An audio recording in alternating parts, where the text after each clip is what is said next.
So up in Blacksburg, things are interesting because Justin Fuente finished the year 5-6. The real highlight, I guess, for the Hokies would be the fact that they were able to beat Virginia, right at the end of the season, because I think the tenor and the tone of the conversation around Justin Fuente and around this team would have been really bad because their bowl streak ended. A bowl streak that lasted decades came to a close, and it came to a close with the team voting not to play. Not a great sign, but it was exhausting for all of college football fans. I don't harbor any sort of blame or feelings towards them. But then we look at Virginia Tech and we see Hendon Hooker, very talented quarterback. He decides he's going to transfer. Do we see Quincy Patterson, who's had to come in and save some games for the Hokies over the years? He decides to transfer. So Braxton Burmeister, who arrived from Oregon, first year with the Hokies was last year. That's what you get at quarterback. But the transfer news isn't limited to the quarterback position. The loss of offensive lineman Doug Nestor and one other from the line to transfer hurts, especially with Nestor going to West Virginia, a team on the Hokies schedule, not to mention a little bit of a regional rival right there. You look elsewhere on the offense, Khalil Herbert is gone after a very productive season. I like wide receiver, what they've got with Trey Turner and Travion Williams.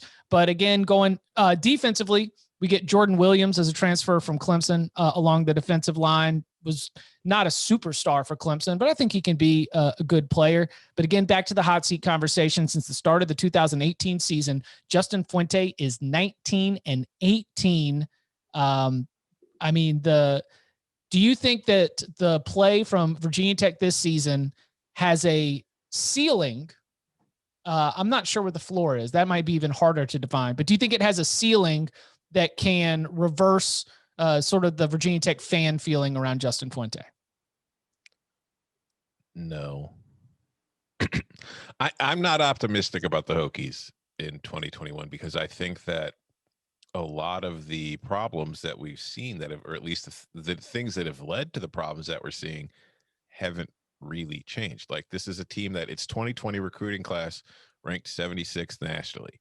Now, it improved in 2021, but when you're 76th, you can improve by 31 spots, and you're still only 45th nationally. When you compare that to the rest of your own division, the only two teams in the division that had a lower ranked recruiting class in the 2021 class in the Coastal were Georgia Tech at 47 and Duke at 48. Like, Virginia Tech was 12 spots behind Virginia, which is not a position that it's typically found itself in most years. It's about 20 spots behind Pitt, and then Miami and North Carolina are in the top 15 on their own level. So I'm not sure what could really have changed over one off season to improve Virginia Tech, especially when you look at the QB position where you've had a couple quarterbacks transfer out. So you're going in where it's Braxton Burmeister is presumed to be the starter. Maybe you had Connor Blumrick, a former 3-star recruit, transfer in from Texas A&M.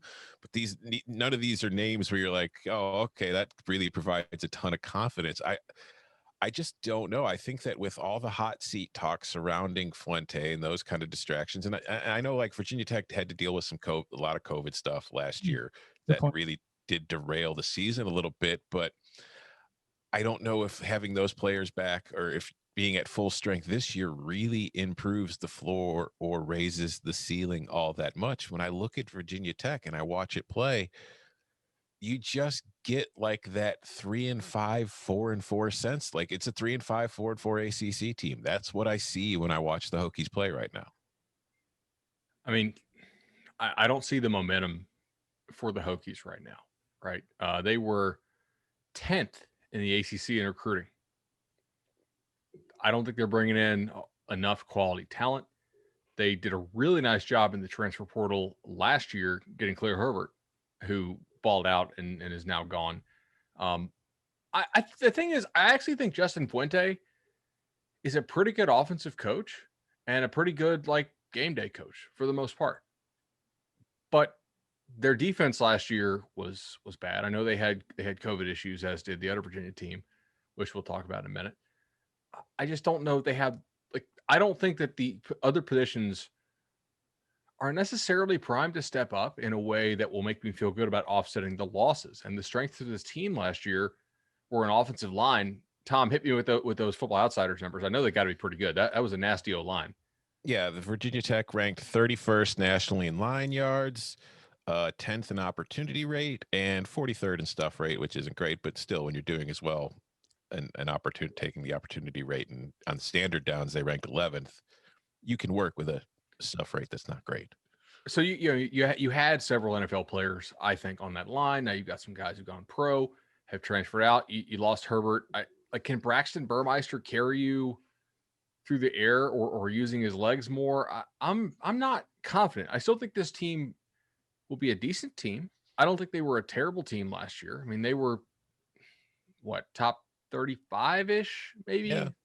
But they were like also at the same time, just to provide the other side of it, they were kind of right there against North Carolina. Now they got in a hole early and then couldn't stop North Carolina offensively.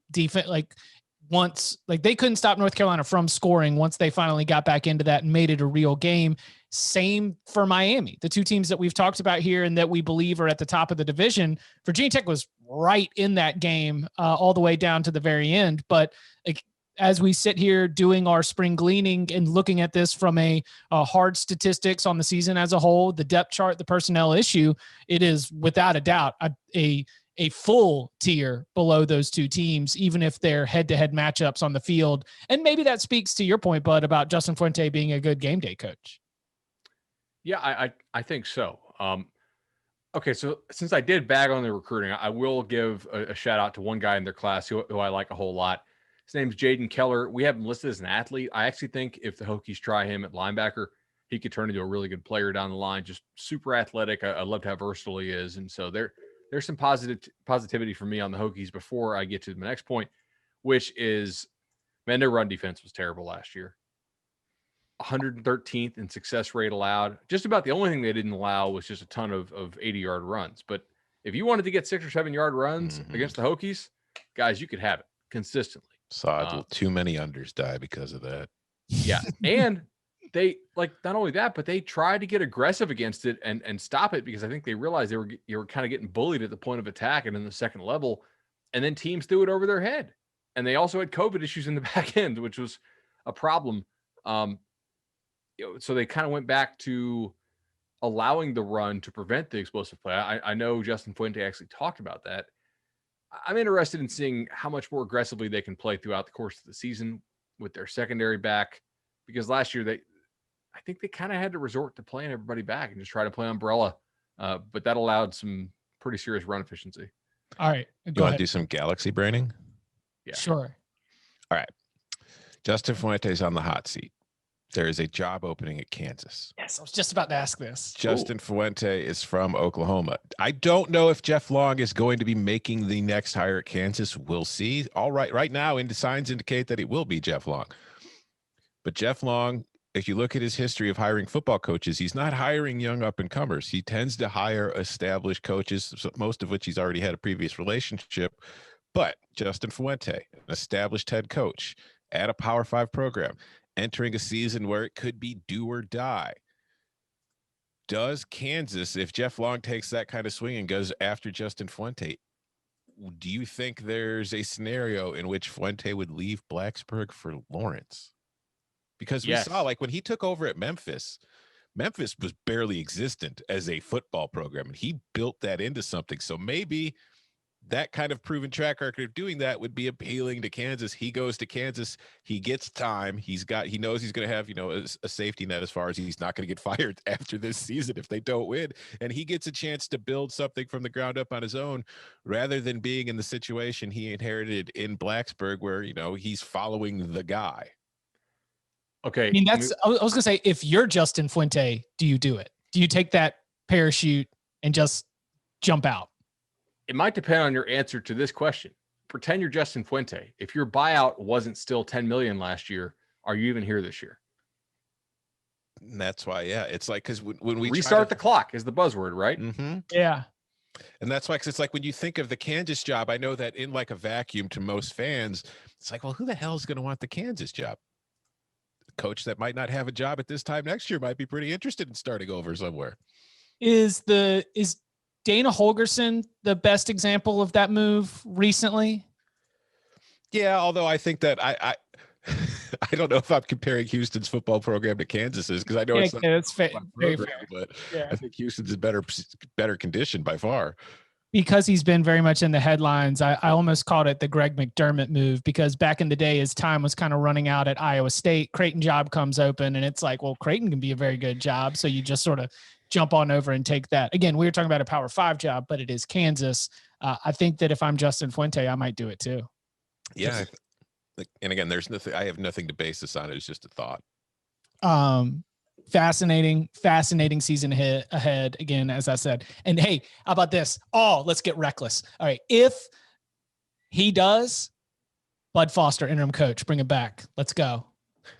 Let's out of retirement. He gets to keep all of his hunting camo on the sidelines. You know, he just comes right out of the deer stand and he comes right onto the field. Bud Foster to stabilize the program when the head coach dips in April. That's the only way that this can go. No, it'd be a lot more fun if Fuente leaves for Kansas in 2 weeks and then Shane Beamer leaves for Virginia Tech.